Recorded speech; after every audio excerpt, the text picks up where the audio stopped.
Yeah. Good morning, good afternoon, good evening, whatever time that suits you. I guess it's also important. And I want to start by thanking all of you for actually paying attention to the videos that we have uploaded so far, episode 1, 2, and 3. This is episode 4, and episode 4 is going to be focused on the last part that I mentioned in episode 3. The last section of episode 3, I tried to uh, quickly state the different type of businesses that there are and that people can actually get involved with or in. Now, I believe that some of us listening and watching uh, can already know or think that they are running a particular kind of business. Now, oh, by the way, as you are listening, please don't forget to follow our page, like our videos, and even share with your friends. Let's go back to our content. So today I will basing my idea on talking about um, talking about major uh, type of businesses that exists. The different type of businesses that exist are sole proprietorship, partnerships, corporations, and LLCs. Now that means limited liability companies.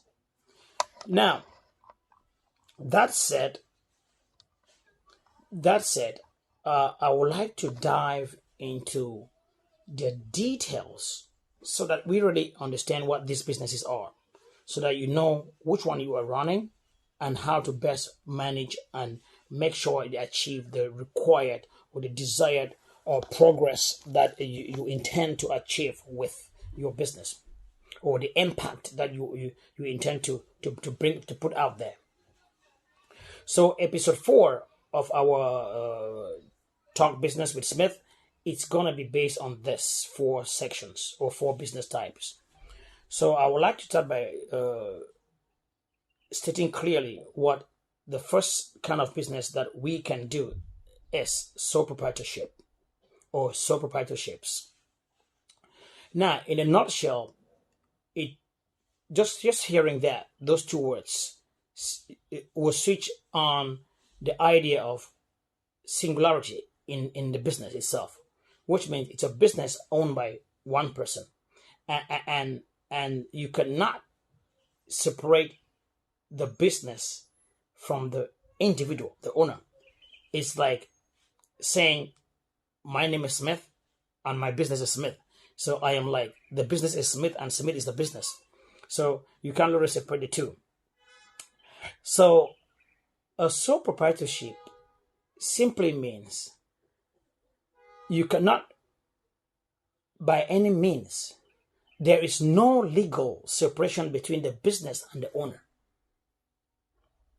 which means the tax, the legal liabilities of the business all fall on the owner, or that sole owner of the business.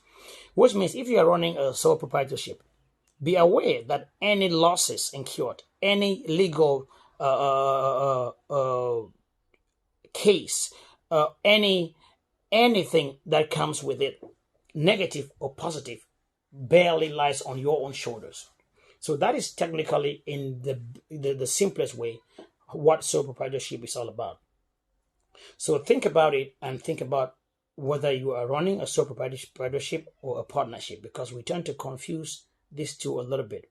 Some people might have family members investing in their business and they think that, no, it's my business, I own the business.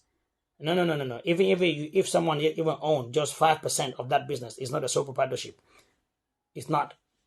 It's not. Okay, now let's look at partnership.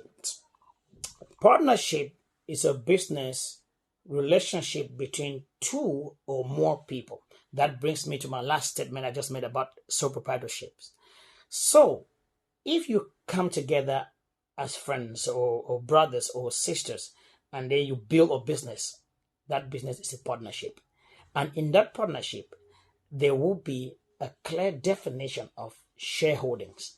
How many percentage of shares do I have in the business? What are my stakes in the business? And that is what makes it a partnership, because it's not just one person doing it, it's everybody else doing it together. Now, in a nutshell, each partner in a partnership contributes. All right, they contribute resources. It can be fixed resources. It can be money. Now, when I say fixed resources, I can say, okay, I own this building. I can give this business my own contribution to this business as office space. I give office space for 10 years. Then that will be valued and factored into the business as my own contribution to the business itself. So I will be a partner of that business, but not by financial or physical money investment, but by a fixed contribution, a fixed kind of fixed cost contribution to the business. So that is literally how or what partnerships is all about.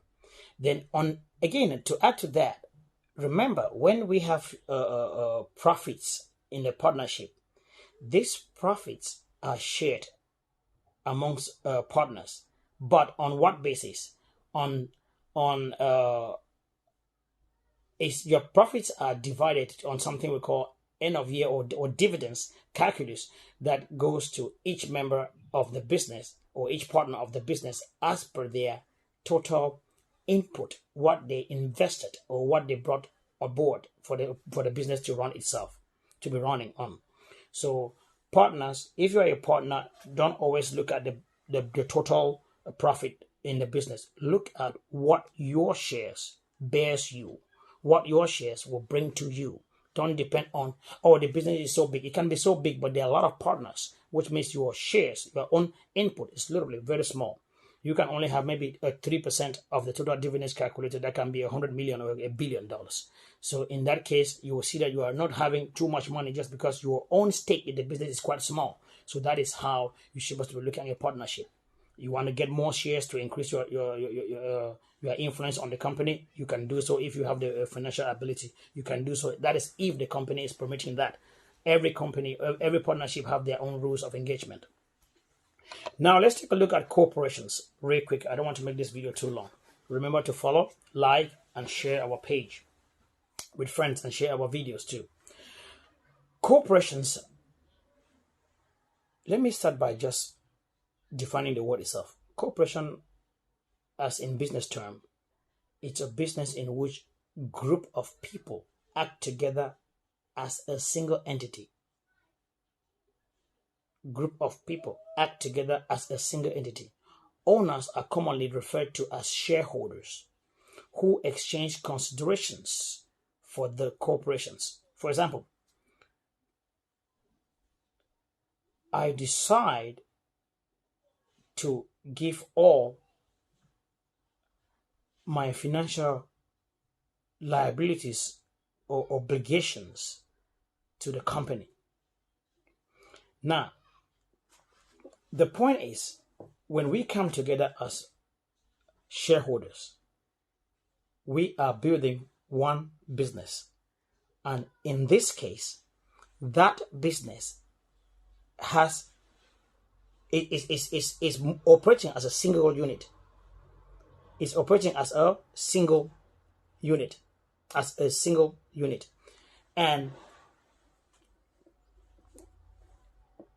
But it has people who literally put in money, put in resources, people who put in ideas, people who are trying to make or build something that is far bigger than if it was just me and him in a partnership. So corporations are far larger than partnerships.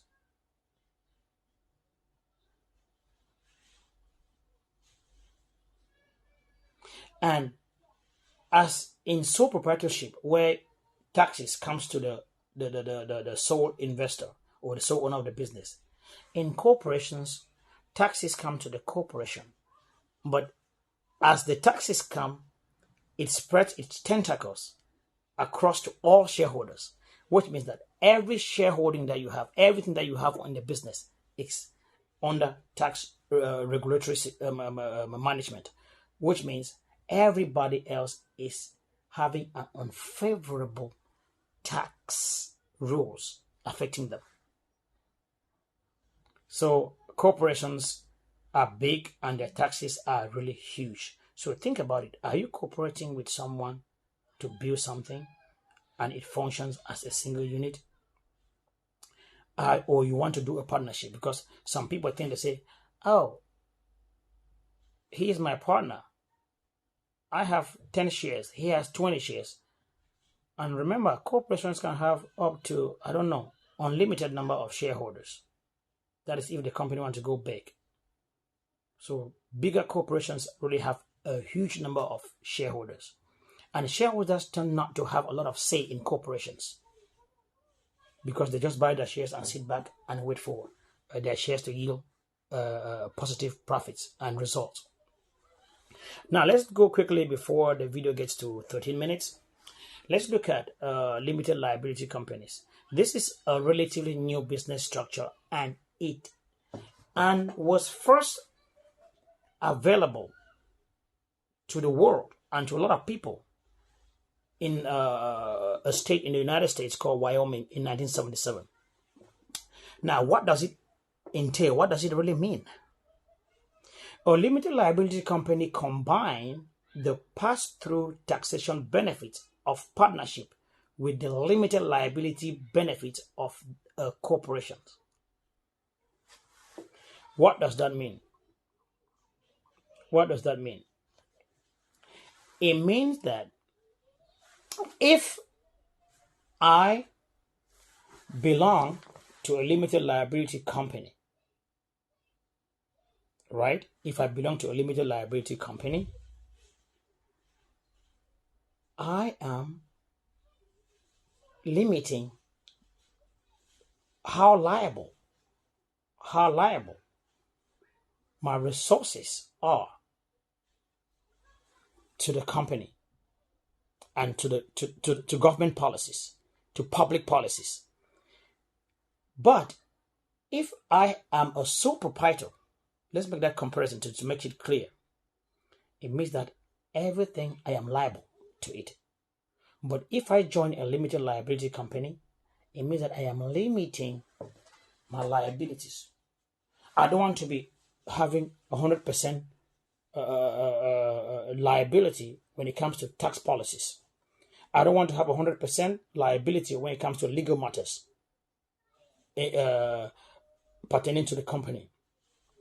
I don't want to be 100% liable when it comes to tax benefits. It's like a double-edged sword. Don't think that it just comes with negatives. No, it also comes with a lot of positives as well as negatives. Let me say something real quick on this front again before we end this particular section, and we will continue in episode 5 with more on how to set up a business. Now, a limited liability company is not, again, partnerships are not, because partners, it simply means, partners and owners just enjoy limited liability. If I'm a partner, I just stay. If there's a case against the company, it doesn't affect me that much. If something is going wrong, my shares don't really suffer. So you simply limit how much liable you are to a business if you are doing a limited liability kind of business. So guys, I hope this makes sense and this can help. Thank you.